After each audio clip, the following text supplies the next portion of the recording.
네, 5월은 가정의 달입니다. 돌아보면 어린이날도 있고 어버이날도 있고 또 성년의 날도 있어요. 그리고 부부의 날도 있어서 가족의 구성원들을 돌아가면서 한 번씩 기념하는 진정한 가정의 달입니다. 지난주 중에 어버이날이 있었죠. 그날 어떻게 하셨습니까? 어버이를 찾아가서 기념을 하셨습니까? 아니면 자식들이 찾아와서 기념을 당하셨습니까? 우리 나이 때쯤이면 둘 다 하죠. 부모님을 찾아가서 기념도 해드려야 되고, 자녀들에게 기념도 당하고, 그렇게 지금 우리 나이가 딱 그런 중년의 세대입니다. 그래서 오늘 말씀이 더 마음에 와 닿을 것 같습니다. 오늘 우리에게 주시는 말씀은 부모가 자녀에게 어떻게 해야 하는지를 말씀하시고, 또 반대로 자녀가 또 부모에게 어떻게 해야 하는지도 오늘 본문에 들어 있습니다. 그래서 오늘 주시는 말씀을 통해서 여러분의 가정이 주 안에서 아름답게 가꿔지는 그런 가정이 되시기를 주의 이름으로 소망합니다.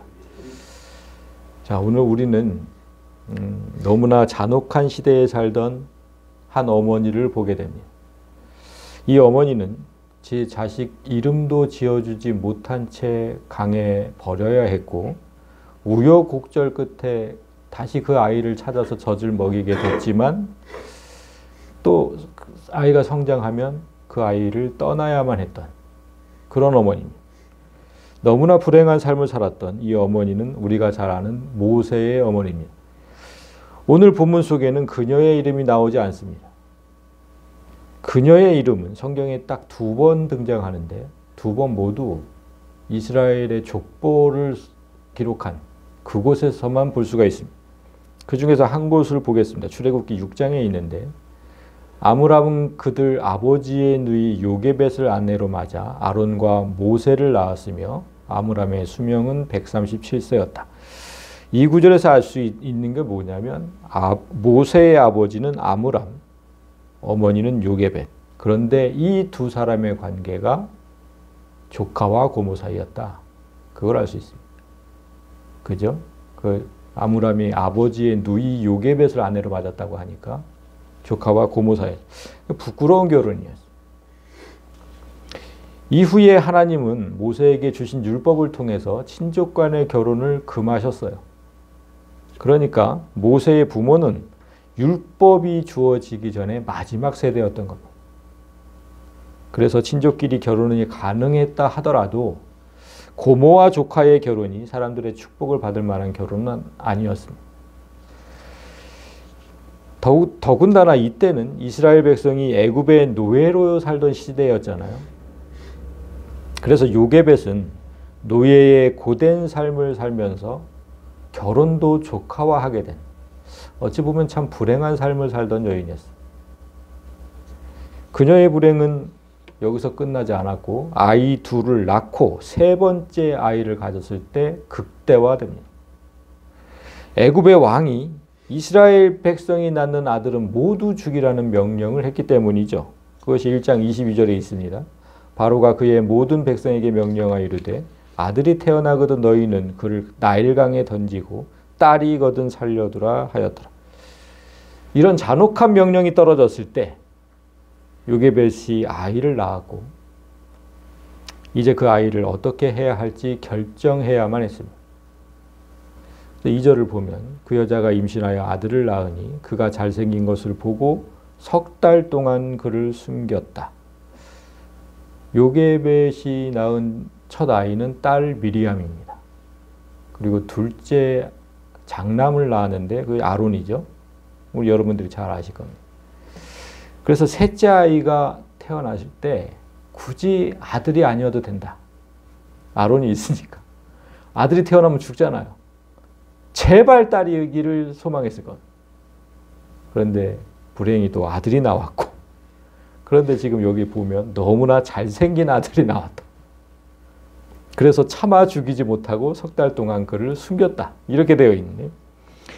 이렇게 지금 해석을 해놓으면, 이렇게 번역을 해놓으면, 번역보다 번역과 해석이 둘 다 이렇게 되겠는데요. 이렇게 해석을 하면 모세의 부모는 아주 이상한 부모가 되죠. 만약에 못생긴 아이가 태어났으면 그냥 죽였을까요? 그런 뜻이잖아요.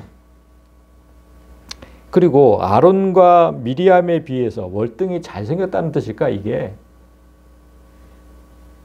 그런 둘 다 아닙니다. 그런 둘 다 뜻이 아니고 잘생겼다고 번역한 이 단어를 보면 이 토브라는 단어가 쓰였는데 선하다, 좋다, 뭐 아름답다 이런 뜻이에요.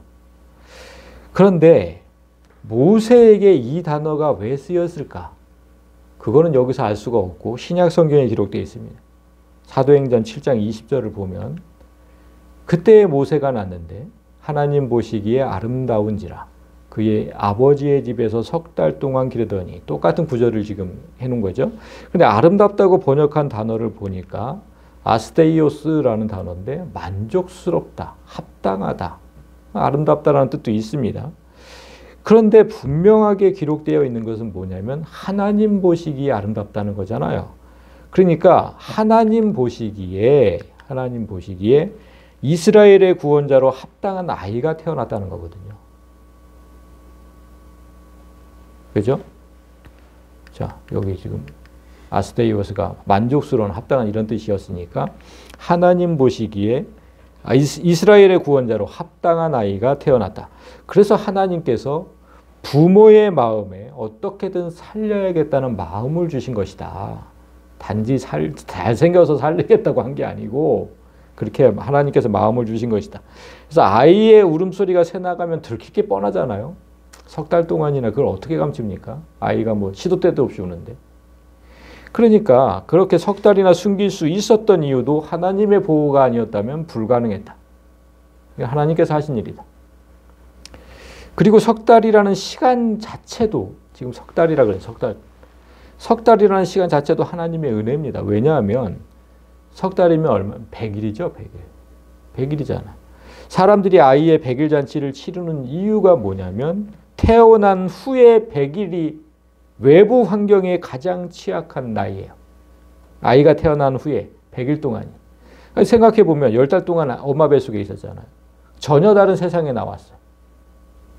얼마나 아이가 고통스러운 시간입니까? 그래서 100일 동안이 가장 아이가 고통스러운 시간이에요. 그래서 100일이라는 시간은 그 환경에 적응하는 시간이고 옛날에는 적응하지 못하고 죽은 아이들이 너무나 많았기 때문에 그래서 100일이 되면 아이 축하를 해주는 거죠. 아 이제 살아나겠다 얘가. 이제 성장하겠구나. 그렇게 이제 100일 잔치를 해주는 겁니다. 따라서 아이를 석 달이나 들키지 않고 숨겼다는 구절 속에는 이 아이를 향한 하나님의 보호하심이 들어있었고 또 어떻게든 살리시겠다는 하나님의 의지가 들어있었던 겁니다. 100일이 지났을 때 하나님은 아이의 부모가 이제 결단하게 하십니다. 아이를 다른 곳으로 보내야 해요.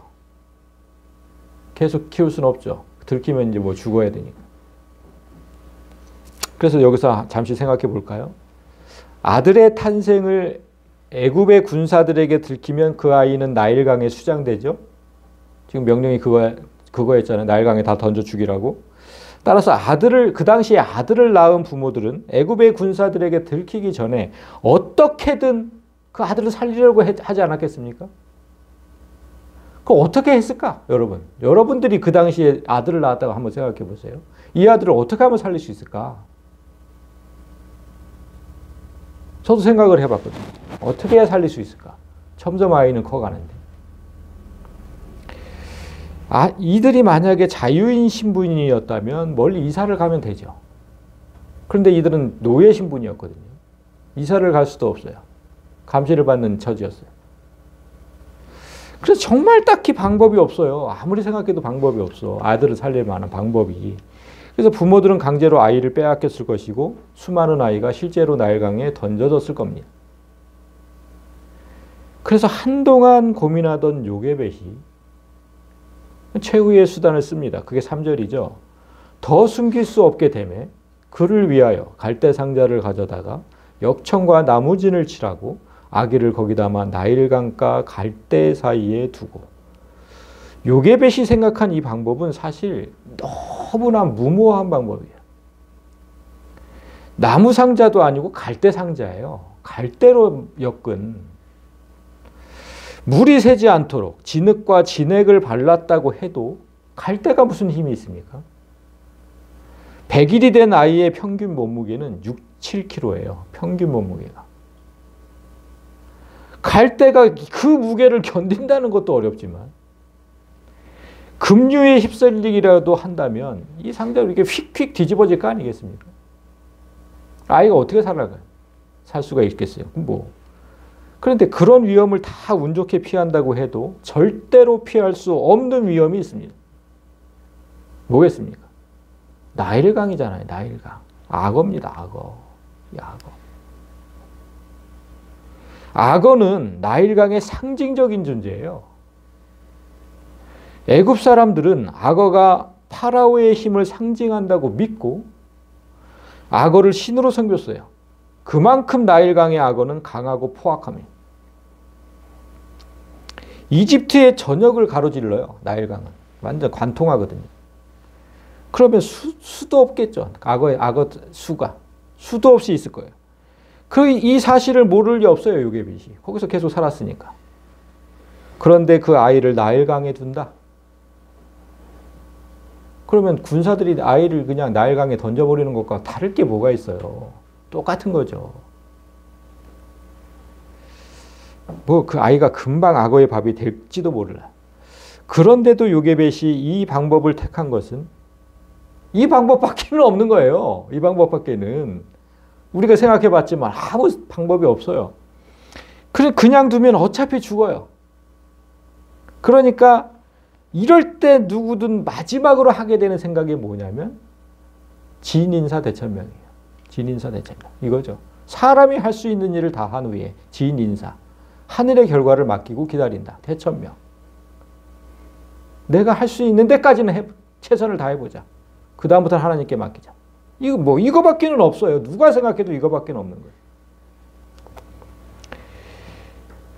나는 여기까지고 지금부터는 하나님께 맡긴다. 요게벳의 이 마음이. 그런데 오늘날 요게벳의 이 마음을 너무나 잘 간파한 사람이 있어요. 2018년 여름에 요게벳의 노래라는 제목의 CCM이 나왔어요. 다들 한 번은 들어보셨을 거예요. 연평안이라는 그 싱어송라이터가 작사, 작곡을 했어요. 그런데 연평안이라 그래서 저도 처음에는 그 가사를 보고 여자인 줄 알았어요. 근데 남자더라고요. 남자가 엄마의 마음을 어찌 그렇게 잘 표현을 했는지. 이 노래를 그 유튜브에 나오는 동영상을 보면 이집트 왕자라는 만화와 이렇게 섞어가지고 동영상을 만들었어요. 그래서 제가 그 동영상을 이렇게 말씀 준비하면서 봤는데 오늘 여러분도 말씀을 이해하는 데 도움이 될 것 같아서 거기에만 나일강에서 막 그 모든 위험이 다 나오거든요. 그걸 잠시 시청하고 가면 좋겠다. 잘 보이죠? 자, 그래서 시청을 하고 가겠습니다.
상자를 덮고 가까이에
몇 가지만 보겠습니다.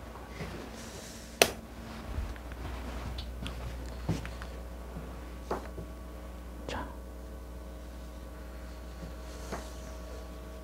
화면을 통해 보셨듯이 나일강에 던져진다는 건 정말 온갖 위험 속에 던져지는 것입니다. 악어도 있고 하마도 있고 또 고기를 낚는 어부들에게서도 벗어나야 됩니다. 그런 곳에 아이를 두어야 하는 엄마의 마음이 어땠을까? 성경에 요게벳의 마음을 표현한 구절은 없습니다. 아이를 강가에 띄우면서 한없이 울었는지, 하늘을 보며 기도했는지, 원망을 했는지 단 한 구절도 없어요. 그러나 이 노래의 작사가는 나일강이라는 위험성과 그곳에 아이를 둔 엄마의 마음을 너무나 잘 표현을 했습니다. 너의 삶의 참주인, 너의 참 부모이신 하나님 그 손에 너의 삶을 맡긴다. 너의 삶의 참주인, 너를 이끄시는 주, 하나님 그 손에 너의 삶을 드린다. 이 신앙의 결단 외에 요게벳이 할 수 있는 일은 아무것도 없었습니다. 요게벳이라는 이름의 뜻은 여호와는 영화롭다라는 뜻의 이름이거든요. 그 이름의 뜻대로 하나님의 영광이 아들과 함께 하길 바라는 그 마음밖에는 뭐 할 수 있는 일이 없었어요. 그래서 이후의 일은 요게벳의 이 바람대로 하나님께서 이끌어 가십니다. 4절을 보면 그의 누이가 어떻게 되는지를 알려고 멀리 섰더니 그의 누이 미리암이죠. 성경에는 미리암의 나이가 나오지 않습니다. 그렇지만 유대인 문헌에 의하면 모세와 8살 차이가 나는 누나입니다. 그러니까 9살이겠죠. 9살. 10살도 채 안 된 아이가 동생이 어떻게 되는지 확인하기 위해서 갈대 상자를 끝까지 쫓아갑니다. 그리고 한 장면을 목격하지요. 바로의 딸이 목욕하러 나일강으로 내려오고 시녀들은 나일강가를 거닐 때 그가 갈대 사이에 상자를 보고 시녀를 보내어 가져다가 바로의 딸이 목욕하러 나일강에 왔을 때 정말 기가 막힌 타이밍으로 모세가 담긴 상자가 그 앞에 도착했습니다. 그래서 이런 장면을 보면 성경을 불신하는 자들은 너무나 우연이 많은, 아니 어떻게 딱 그때, 나일강이 또 이렇게 작은 강도 아니에요. 너무나 큰 강이거든요. 그런데 그 앞에 딱 너무나 많이 우연이 많지 않냐. 너무 진부한 드라마를 보는 것 같다. 이렇게 이제 공격하는 자들이 있습니다. 그런데 여러분, 이집트의 역사를 알면 하나님께서 얼마나 치밀하게 이 일을 준비하셨는지를 알게 돼요. 이때 모세를 건진, 아까 만화 영화에서도 나왔지만 이때 모세를 건진 바로의 딸은 하첵수트라는 공주입니다. 지금 실존 인물이에요. 성경은 거짓을 기록하지 않아요. 이 일이 이집트의 역사서에도 똑같이 기록되어 있어요. 하첵수트 공주는 자기 아버지를 이어서 왕이 된 투투모세 2세와 결혼을 합니다. 그런데 하첵수트가 아이를 낳지 못해요. 그러자 투투모세 2세가 조카를 양자로 드려요. 그 양자가 훗날 하나님을 대항하여 출애굽을 막는 투투모세 3세입니다.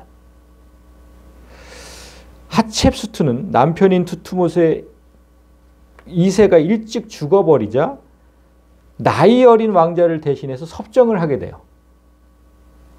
그 애굽의 실질적인 왕이 돼요. 그 하첵수트의 밑에서 지금 투투모세 3세와 모세가 함께 자라게 되는 거예요. 근데 둘 다 양자잖아요. 적통이 없어요. 적통이 없어. 둘 다. 그래서 이 둘이 왕권을 놓고 치열한 삶을 살게 돼요. 이런 역사를 알면 출애굽기 1, 2장을 읽을 때 참 많은 도움이 돼요. 하첵수트 공주가 아이를 낳지 못할 무렵에 나일강은 애굽인에게 다산의 상징이었어요. 그러니까 그 강가에 들어가서 목욕을 하면 아이를 낳게 된다는 그런 미신이 있었던 거죠. 그래서 지금 들어가서 목욕을 하려고 하는 거예요. 이런 역사를 알면 다 이해가 돼요. 하나님은 그때에 맞춰서 모세가 든 상자가 도착하게 하셨고 공주의 눈에 띄게 하신 거죠. 그건 진짜 하나님의 역사하심이죠. 그래서 6절에 열고서 그 아기를 보니 아기가 우는지라 그가 그를 불쌍히 여겨 이르되 이는 히브리 사람의 아기로다. 아이를 감싼 천을 보아도 유대인이고 또 아들을 죽이라는 명령이 떨어진 상황에서 그 위험한 나일강에 아이를 띄었다면 이건 10중 8구 뭐 유대인이다 라고 생각할 수밖에 없는 거예요. 그렇다면 어떻게 해야 돼요? 아이를 발견한 즉시 나일강에 던져야죠. 왕의 딸이잖아요, 지금. 왕명을 지금 거역할 수는 없는 거예요. 그런데 이 공주는 지금 달랐다는 거예요. 아이를 불쌍히 여겼대요. 이 역시도 하나님께서 주신 마음이었을 겁니다. 그때 미리암이 공주 앞에 나섭니다. 그의 누이가 바로의 딸에게 이르되 내가 가서 당신을 위하여 히브리 여인 중에서 유모를 불러다가 이 아기에게 젖을 먹이게 하리이까. 참 이 구절을 보면 너무나 놀라워요. 이 지금 9살이잖아요. 9살 된 이 아이에게 이런 용기와 총명함이 어디서 나왔을까? 아니 생각해 보세요. 9살 정도의 아이라면 동생이 지금 애굽 왕의 공주에게 들켰어요. 왕명은 지금 떨어져 있잖아요. 다 죽이라고. 그 공주에게 들켰다고. 그 나라 공주에게. 그러면 어떻게? 큰일 났다고 생각을 해야죠. 아 이제 내 동생 죽었네. 큰일 났네. 그 울며불며 뛰어가서 엄마한테 알려야죠. 엄마 내가 지켜봤는데 애국 공주한테 들켰어. 동생이 죽을 것 같아. 이랬어야 정상 아닙니까? 9살 정도를 하면. 그런데 이 아이는 지금 공주의 마음을 읽었다는 거예요. 지금 공주가 그를 불쌍히 여겨 그랬잖아요. 그 마음을 읽은 거예요. 그러니까 이렇게 나서서 얘기하는 거죠. 가서. 그때를 놓치지 않고 저 공주를 보니까 동생을 죽일 것 같지가 않아. 불쌍히 여겨. 그래서 그때를 놓치지 않고 가서 말해요. 아이에게 젖 먹일 유모가 필요할 것 같아요, 공주님. 그러면 제가 가서 히브리 여인 중에서 유모를 불러다가 아이에게 젖을 먹이게 할까요? 그때를 놓치지 않고 아주 잘 지혜롭게 얘기를 하죠. 자, 여러분, 이렇게 공주의 얼굴만을 봤잖아요. 공주가 어떤 말을 한 게 아니에요. 공주의 얼굴빛만을 보고 그 공주의 마음을 읽었어요. 그 아이가 지 부모의 마음은 얼마나 잘 이해하고 헤아릴까? 자식을 잃은 부모의 마음이 어떨지, 엄마의 마음이 지금 얼마나 아플까? 그 아픔에 공감하면서 지금 동생이 어떻게 되는지 끝까지 지금 따라가는 거 아닙니까? 그 마음 하나 때문에. 그리고 동생이 공주에게 발견되었을 때 이 아이는 엄마가 동생 곁에 머물 수 있는 유일한 방법을 지금 생각해낸 거예요. 이 아이가 발휘한 지혜는 그 부모를 생각하는 마음이 일상화되지 않은 사람은 절대로 생각할 수 없는 겁니다. 부모를 생각하는 마음이 일상화되지 않은 사람은 부모님이 무엇을 힘들어 하시는지, 그 문제를 어떻게 해결해 드릴지 고민하거나 생각하지 않아요.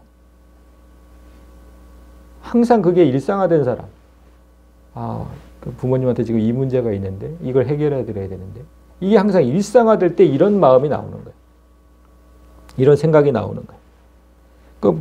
그렇지 않은 사람은 문제를 해결할 시간과 방법이 있어도 그 기회를 부모님을 위해 사용할 생각은 못하는 겁니다. 그래서 이 아이 미리암은 그런 점에서 하나님의 인정을 받게 돼요. 그래서 성장한 후에는 이스라엘 최초의 여선지자로 세워집니다. 선지자의 첫 번째 자격은 하나님의 마음을 잘 살펴야 하는 거예요. 그게 선지자의 첫 번째 덕목이에요.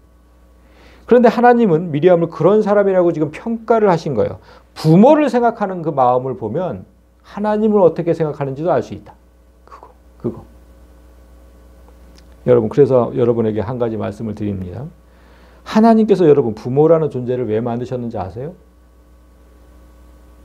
부모라는 존재를 왜 만드셨을까? 아담이 타락하기 전에는 부모라는 개념이 없었어요. 타락하기 전에는. 그리고 예수님이 재림하시면 그때와 똑같이 부모라는 존재는 개념 자체가 없어져요.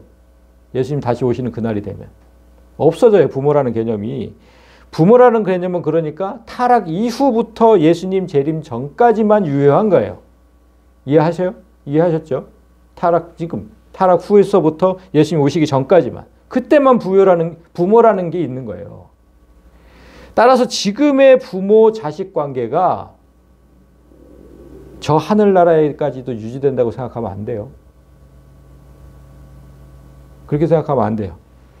그때는 없어져요. 그냥 다 그냥 개인. 육체적 부모의 개념은 죄가 인간 속에 들어온 이후에 생긴 거예요. 하나님께서 아담이 타락한 이후에 아담과 하와가 육체적 첫 부모가 되게 하셨어요. 따라서 육체적 부모가 생긴 배경은 그리 좋은 이유가 아니었던 거죠. 하나님께서 부모라는 개념을 만드신 이유를 그래서 잘 알아야 돼요. 타락 전에 아담은 육체는 있었죠. 타락 전에 아담에게도 육체는 있었어요. 그런데 그는 영적인 사람이었어요. 그 창세기 2장 7절을 보면 여호와 하나님이 땅의 흙으로 사람을 지으시고 육체는 있죠. 그런데 생기를 그 코에 불어넣으시니 사람이 생명이 돼 살아있는 영이 되었대요. 그러니까 생명, 영적인 사람이라는 뜻이에요. 영적인 사람. 영적인 사람은 영이신 하나님을 만날 수도 있고 그 하나님과 교제할 수도 있어요. 그러나 아담이 타락한 이후에 사람은 더는 영적인 사람이 아니었어요. 창세기 6장을 보면 여호와께서 이르시되 나의 영이 영원히 사람과 함께하지 아니하리니 이는 그들이 육체가 되었기 때문이다. 영적인 하나님과 육적인 사람은 절대로 교제할 수가 없어요. 영적인 사람에서 육체적 사람으로 변한 후에 사람은 영이신 하나님을 볼 수 없게 되었잖아요. 그래서 하나님이 자신을 낳은 진짜 아버지라는 사실조차 몰라요. 아무것도 몰라요. 육적인 사람은. 그래서 세상 사람들이 모르는 거예요, 지금. 따라서 하나님은 사람을 구원하려고 작정을 하셨을 때 이 사실부터 알려야 했어요. 내가 너를 낳은 너의 아버지라는 사실을. 우리의 영은 다 하나님에서 나왔잖아요. 그러면 어떻게 해야 될까? 이 사실을 어떻게 알려야 될까? 하나님 입장에 대해서 한번 생각을 해보세요. 어떻게 알려야 될까요? 보이는 부모를 만드는 수밖에 없었어요. 보이는 부모. 보이는 부모를 만들어서 나를 낳아준 아버지, 어머니라는 개념이 무엇인지부터 가르쳐야 돼. 그 개념부터 가르쳐야 돼. 그래서 보이지 않는 아버지를 알고 섬기려면 먼저 보이는 아버지를 섬기는 훈련이 필요했던 거예요. 보이는 부모를 공경하지 않는 사람이 보이지 않는 하나님을 공경한다? 그건 불가능해요. 그래서 하나님은 부모라는 존재를 두시고 십계명을 통해서 부모를 공경하라고 하셨잖아요. 보이는 부모를 공경하면서 보이지 않는 하나님을 공경하는 법을 배우라고 하신 겁니다. 그게 부모를 만드신 이유예요. 하나님을 보라고. 그 부모를 통해서. 그게 부모를 만드신 이유라고요. 그러니까 미리암이 최초의 여선지자로 세워진 이유가 부모를 잘 공경하는 것이었다는 사실을 아는 사람이 별로 없어요. 그것 때문에 세운 거예요. 미리암을. 오늘날 하나님의 말씀을 바로 깨닫고 바로 전하고 싶은 선지자를 꿈꾼다면 보이는 부모를 잘 섬기는 훈련부터 해야 합니다. 그래야 하나님께서 선지자로 세워요. 자, 미리암의 제안에 바로의 딸이 응답을 하는 게 8절입니다. 바로의 딸이 그에게 이르되 가라 하매 그 소녀가 가서 그 아기의 어머니를 불러오니 미리암은 미래의 선지자답게 복음 중에 복음을 들고 지금 어머니를 찾아가요. 모세의 어머니 요게벳에게 이보다 더 큰 복음이 어디 있겠습니까? 바로의 딸이 그에게 이르되 이 아기를 데려다가 나를 위하여 젖을 먹이라. 내가 그 삭슬 주리라. 여인이 아기를 데려다가 젖을 먹이더니. 복음은 여러분 여기서 진짜 중요한 사실이나 복음은 무너졌던 일상을 회복시켜요. 엄마가 아이를 키우는 건 지극히 당연한 일이잖아요. 그게 일상적인 일이잖아요. 근데 그게 무너졌었거든요. 그걸 단숨에 회복시켰잖아요. 회복만 된 게 아니라 더 큰 복도 찾아왔어요. 이 세상에 어떤 어미가 자기 자녀에게 젖을 먹이면서 삭슬 받습니까? 그것도 아기를 죽이라고 명령했던 그 바로의 돈으로 삭슬 받게 됐어요. 환란이 닥칠 때 모든 일을 하나님께 맡기면 이런 놀라운 일이 일어난다는 거예요. 자녀를 키울 때 내가 할 수 있는 일에는 한계가 있죠. 오늘 보셨듯이 한계가 있어요. 결국은 하나님의 손에 맡겨야 되거든요. 그럼 믿음의 부모가 되어야 돼요. 자녀의 삶에 마음 아픈 실패와 좌절이 있을 때 우리가 할 수 있는 최선의 일은 하나님 손에 맡겨드리는 것밖에 없어요. 우리가 뭘 할 수 있겠어요? 그 자녀를 위해서. 아까 이 구절, 너의 삶의 참주인, 너의 참 부모이신 하나님 그 손에 너의 삶을 맡긴다. 자녀가 내 자녀, 내 소유라고 생각하면 안 돼요. 그건 착각이에요.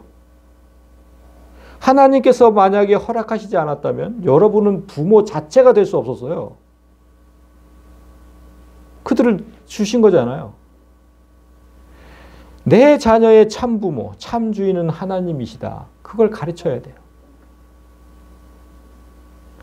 요게벳이 믿음으로 하나님께 맡긴 결과가 무엇인지 마지막 절에 나옵니다. 그 아기가 자라매 바로의 딸에게로 데려가니 그가 그의 아들이 되니라. 그가 그의 이름을 모세라 하여 이르되 이는 내가 그를 물에서 건져내었음이라 하였더라. 모세는 어머니 요게벳의 품에서 성장은 했지만 결국 하첵수트 공주의 아들이 됩니다. 그가 그의 아들이 되니라. 이런 사실이 어머니의 마음을 또 아프게 할 수 있죠.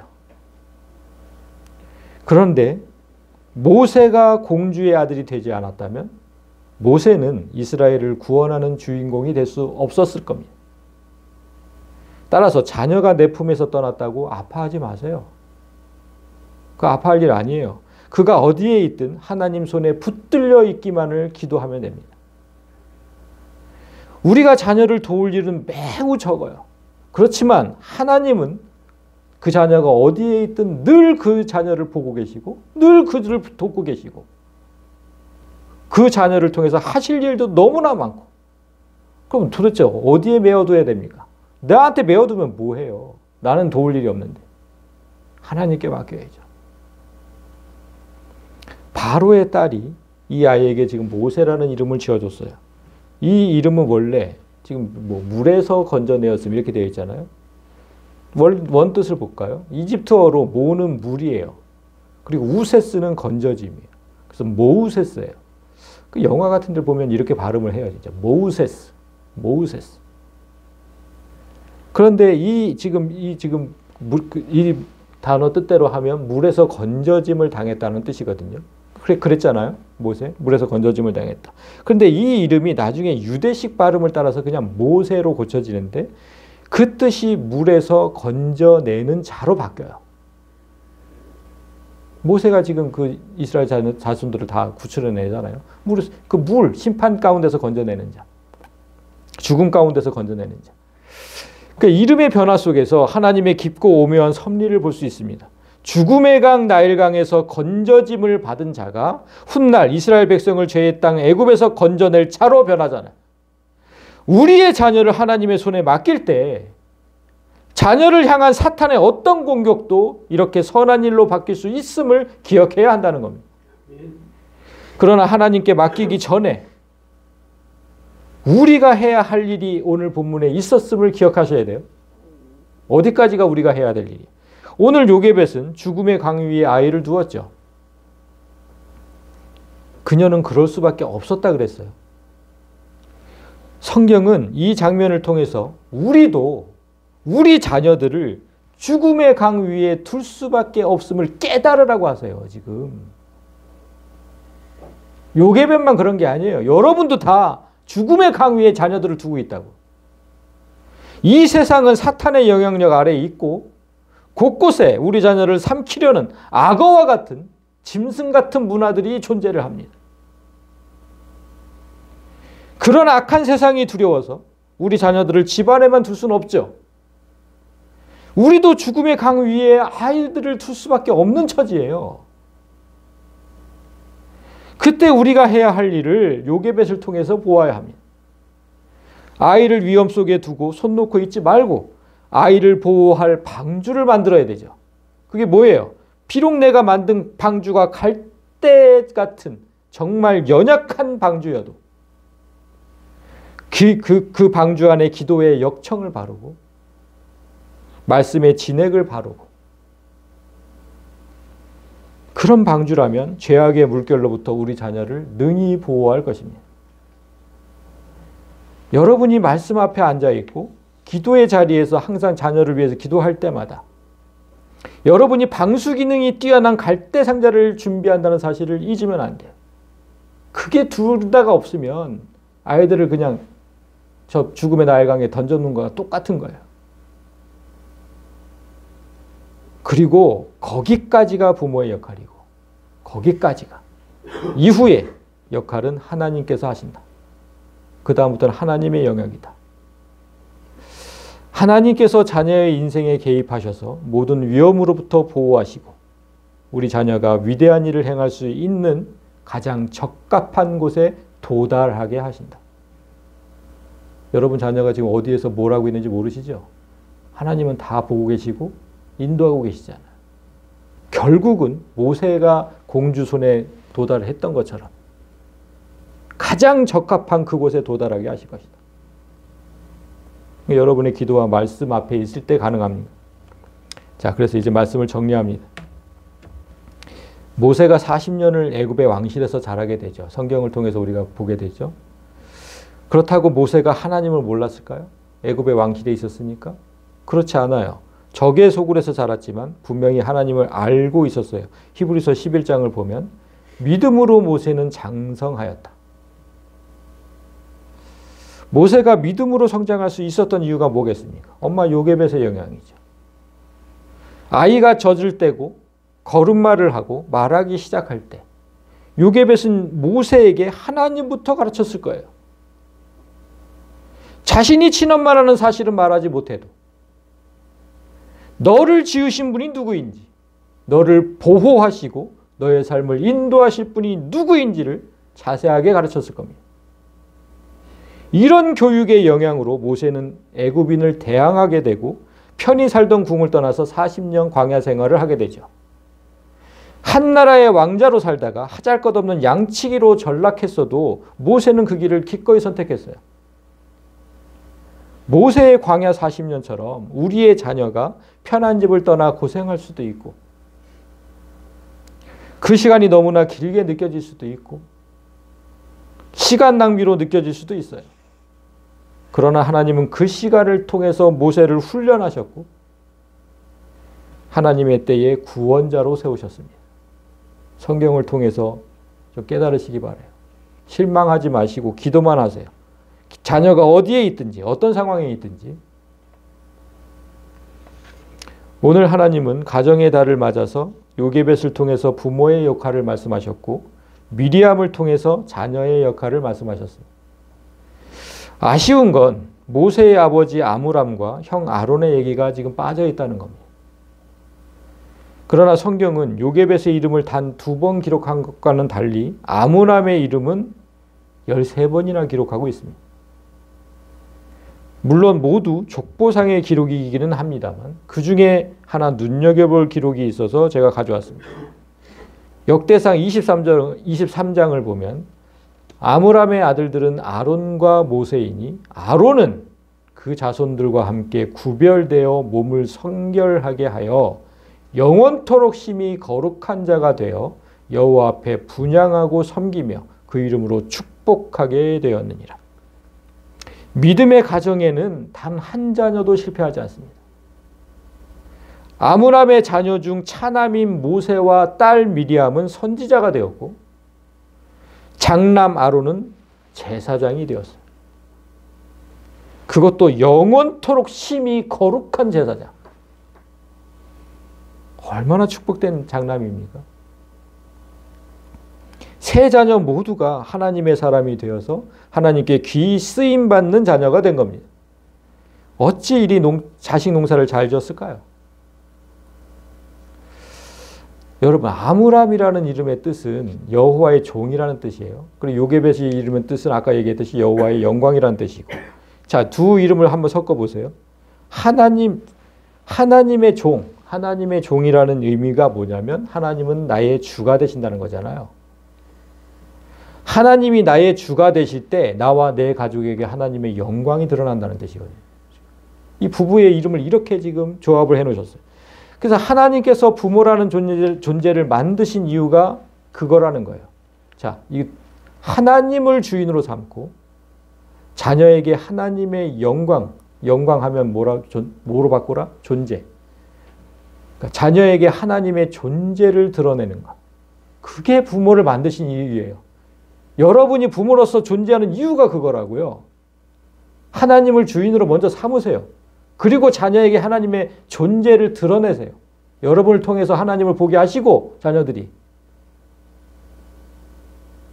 그게 부모라는 존재를 만드신 이유예요. 바라기는 우리 모두가 이 부부처럼 살아서 여러분의 자녀 모두가 하나님의 영광을 드러내고 누리는 그런 삶이 되는 가정이 되시기를 주님의 이름으로 간절히 소망합니다. 아멘.